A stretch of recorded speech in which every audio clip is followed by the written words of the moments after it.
পাতার বড়া করব, সেই জন্য করলা পাতাগুলোকে তুলে ভালো করে ধুয়ে নিয়েছি। এই যে ভালো করে ধুয়ে এটা জল ঝরাতে দিয়েছি থালায়। খুব সুন্দর করলা পাতাগুলো সব কচি কচি আছে। আর এই কিছুটা ডাল ভিজিয়ে রেখেছি, এই ডালটা বা এই মিক্সির মধ্যে দেব, দিয়ে বেটে নেব। মিক্সির মধ্যে দিয়ে ডালটাকে বেটে নেব। এগুলো সব ভালো করে ধুয়ে নিয়েছি, এবার মুঠিতে কুচি কুচি করে কেটে নেবো। এগুলোকে সব এরমভাবে এরম কুচি কুচি করে কেটে নেব। আর এদিকে এই বড়া দিয়ে শুক্তো করব, দিয়ে এই জন্য পেঁপে, আলু, গাজর, কাঁচা কলা, পটল সব কেটে রেখে দিয়েছি। এর মধ্যে এই পাতাগুলো কুচানো দিয়ে দিলাম, আর কিছুটা পাতা সামান্য রাখলাম এই শুক্তোয় দেবো বলে, দিয়ে দিলাম। এবার এতে লঙ্কা কুচি দিলাম, কালো জিরে দিলাম, সামান্য একটু হলুদ দিয়ে দিলাম, একটু লবণ দিয়ে দিলাম, দিয়ে এটাকে চটকে নেব, দিয়ে বড়ার আকারে গড়ে নেব। বড়াগুলো তেলে ভেজে ভেজে সব তুলে নিই। লাল লাল করে ভাজা হয়ে গেছে। এবার এর মধ্যে হলুদ গুঁড়ো দিয়ে দিলাম,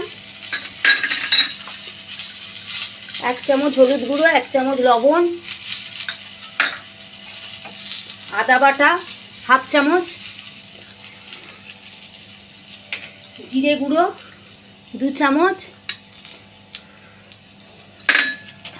সর্ষে বাটা,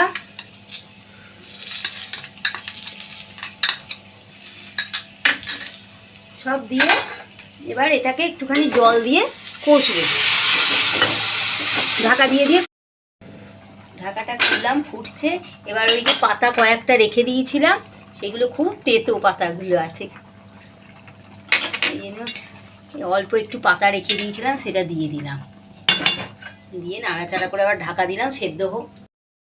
তুলে নিলাম সবজিগুলো। এবার এই যে পেঁপে, গাজর সব সেদ্ধ হয়ে গেছে, আলু সব সেদ্ধ হয়ে গেছে।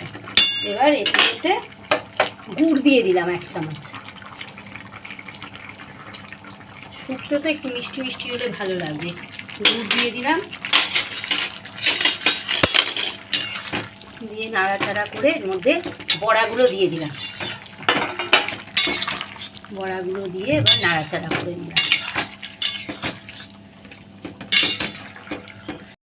1 চামচ ঘি দিয়ে দিলাম। তৈরি হয়ে গেল করলা পাতা বড়া দিয়ে শুক্তো। এবার গ্যাসের ফ্লেমটা অফ করে দিলাম। আমার এই করলা পাতার বড়ার শুক্তোটা যদি আপনাদের ভালো লেগে থাকে, তাহলে অনুগ্রহ করে আমার চ্যানেলটা সাবস্ক্রাইব করবেন, আর লাইক, শেয়ার, কমেন্ট করার অনুরোধ।